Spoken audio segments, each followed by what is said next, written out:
صدقے کی مد میں جو گوشت لوگ چھت پہ کموں چیزوں کو ڈالتے ہیں، اس کی شرعی حیثیت کیا ہے؟ دیکھیں نا وہی میرے بھائی نادانی ہے نا، کموں چیزوں کا اللہ حافظ ہے، ان کو کھلاتا ہے، وہ پیٹ بھر کر گھروں گے، یہ مسکین مر رہے ہیں۔ قبرستان میں کل پرسوں میں ایک جنازے کے لیے قبروں پر چاول دالیں بکھیری، کسی نے وہ کھائی بھی نہیں کہ اللہ کے بندو کسی غریب کو دے دو، وہ گھر میں پکائے، شاید تمہیں کوئی فائدہ ہی ہو جائے۔ تو یہ نادان لوگ ہیں، کرنا چاہتے ہیں کام مگر طریقہ نہیں جانتے کہ صدقہ کرنا کسی مسکین کو دو۔ رو بھی گوشت کا ہی دینا،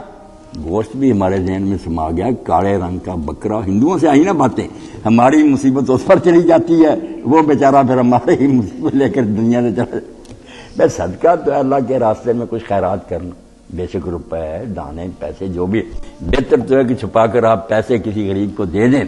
اور اس کے لیے بھی اللہ کے رسول اللہ صلی اللہ علیہ وسلم نے فرمایا اپنے رشتہ داروں میں اگر کوئی ایسا دوہرا ثواب ہوگا، ایک صدقے کا ہوگا، ایک صلہ رحمی کا ہوگا، وہ کام نہیں کرنا، بس ایسے پرندوں کو ڈال دیا، یہ کر دیا، سب تصورات باطل۔